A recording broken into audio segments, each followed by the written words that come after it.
Bismillahirrahmanirrahim. Assalamualaikum warahmatullahi wabarakatuh.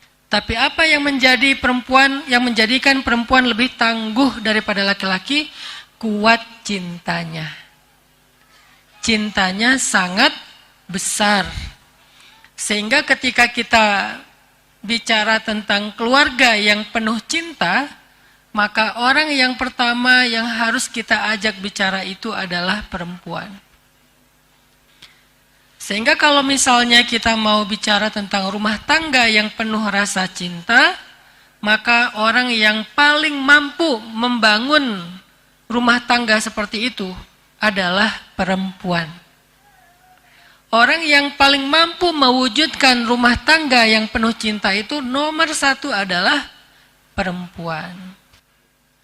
Laki-laki itu tanggung jawabnya bukan cuma keluarga, Bu. Kalau ada laki-laki yang hidupnya hanya untuk memenuhi kebutuhan keluarga, itu laki-laki sayang banget mubazir. Karena laki-laki itu fitrahnya, dia adalah rijal. Rijal itu kesatria, punya tanggung jawab umat selain tanggung jawab keluarga. Siapa yang bisa mengisi ruang-ruang kosong di dalam relung hati anak-anak ketika dia merasakan kekosongan dari ayahnya? Perempuan, ibunya. Makanya perempuan ini adalah tonggaknya keluarga. Dan kekuatan ataupun tiangnya keluarga adalah ibu, istri, perempuan. Itu tiangnya keluarga. Dan keluarga itu murabbi atau mentor atau mursyid atau guru yang paling berpengaruh dalam pendidikan madrasah keluarga itu adalah ibu, istri, perempuan. Kalau orang tua, kalau ayah gimana? Kalau ayah itu kepala sekolah. Dia nggak terjun langsung ke dalam pendidikan. Dia hanya memanage pendidikan, memprogram pendidikan, kepala sekolah. Sesekali doang dia ketemu sama muridnya. Tapi seringnya yang dailynya adalah ibu yang menjadi wali kelas, guru bagi anak di dalam madrasah keluarga. Maka semoga kita di sini bisa menjadi tiangnya peradaban. Lalu bagaimana antara kita dengan pasangan? Jadi kita bicara tentang generasi anak seterusnya. Karena sebetulnya nggak akan baik kondisi pertumbuhan anak kita kalau suami istri itu tidak berkasih sayang. Kalau suami nggak berkasih sayang kepada istri dan sebaliknya, anak juga nggak akan mendapatkan kasih sayang yang utuh. Maka salah satu yang harus jadi energi kita berkasih sayang kepada pasangan, lihat anak kita.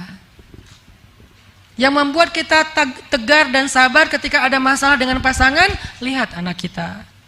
Kalau kita mempertimbangkan ego pribadi, tapi kalau kita ngelihat anak, kayaknya kita ya udah deh, ini bukan tentang saya, ini bukan demi saya, ini demi anak-anak.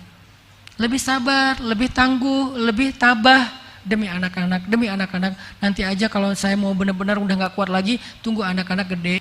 Artinya harus cari alasan kenapa kita bertahan. Dan salah satu alasan itu anak. Kasihan loh anak-anak itu kalau orang tuanya terlalu egois mempertahankan nyaman dan nggak nyamannya. Hidup kalau cari nyaman emang nggak ada nyamannya. Emangnya setelah sendiri kita jadi lebih nyaman? Enggak juga.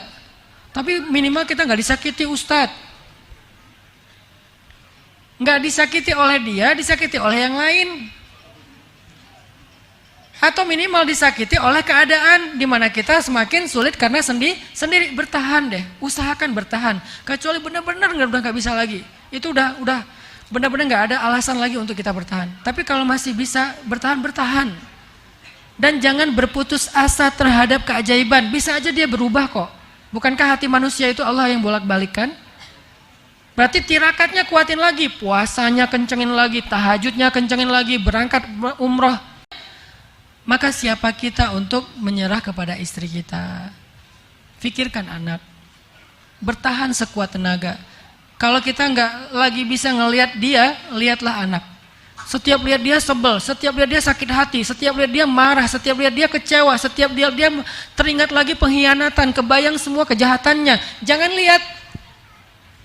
Terus siapa yang dilihat? Lihat anak. Tapi jangan lihat anak selamanya ya. ini hanya untuk sedikit menenangkan kita, menghealing hati kita. Nanti kalau udah reda, udah nyaman, kembali lagi melihat pasangan. Nah, jadi cara supaya kita berkasih sayang dengan pasangan, pertama lihat anak, pertimbangkan anak, dan mereka harus jadi pertimbangan nomor 1 dalam hubungan kita. Kalau belum punya anak, Ustadz, apa pertimbangan kita, Ustadz?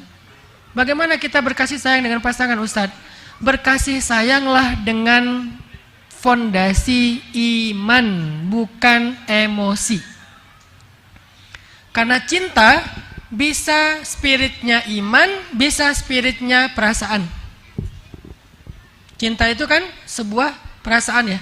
Bisa muncul karena ego atau emosional, bisa muncul karena iman. Dua-duanya cinta. Cinta karena iman, cinta karena emosi. Kalau cinta karena emosi itu sangat rapuh. Rapuh banget. Cemburu dikit, rame. Kecewa dikit, rame. Kurang dikit apa yang diharapkan, rame. Kita WA, lama dibaca, rame. Udah dibaca tapi nggak dibales, rame. Udah dibales typing tapi nggak jadi ngirim, rame. Dia online beberapa kali tapi kok nggak pernah ngechat kita, rame. Kita miss call, kita telepon malah di reject. Mungkin aja lagi meeting, emang dia kaget soalnya tiba-tiba muncul suara dering, dia reject langsung, dia tolak, rame. Wah, nggak bener nih kayaknya. Sering pulang malam, rame. Istrinya di rumah tidur duluan, suaminya rame. Istrinya di rumah kadang-kadang masaknya nggak enak, suaminya rame, dan seterusnya. Kalau hanya tentang diri kita, perasaan kita, itu cinta itu rapuh. Rapuh banget. Walaupun sensasional, tapi rapuh. Terus cinta itu dibangunnya dengan apa, Ustaz? Dengan iman. Gimana membangun cinta dengan iman? Saya mencintai dia karena Allah. Allah yang nyuruh saya mencintai dia. Allah yang nyuruh saya untuk berkasih sayang kepada dia. Sehingga cinta saya kepada dia adalah ibadah. Bukan sekedar seru-seruan, tapi ibadah. Allah yang nyuruh saya mencintai dia. Semakin cinta, semakin bertambah pahala. Sehingga kalau kita mencintai seseorang, mencintai pasangan kita karena iman, karena Allah, nanti ketika ada masalah, kita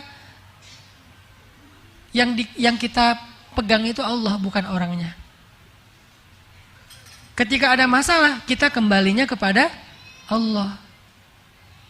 Gimana cara ketika ada masalah kembali kepada Allah? Kalau kita saling mencintai karena Allah, Bu, biasanya masalah itu muncul gara-gara hubungan kita dengan Allah itu renggang. Biasanya kayak gitu. Kalau kita mencintai pasangan karena emosi, biasanya masalahnya tuh gara-gara ego. Kalau masalahnya gara-gara ego, susah nyari jalan temunya, sama-sama ego, nggak mau mendekat. Tapi kalau mencintai karena Allah, kalau ada masalah, pasti penyebabnya kerenggangan hubungan kita dengan Allah. Sehingga kalau kita misalnya mau menyelesaikan masalah kita, caranya gampang, perbaiki aja hubungan kita dengan Allah. Nanti Allah akan ilhamkan lagi cinta di dalam hati keduanya.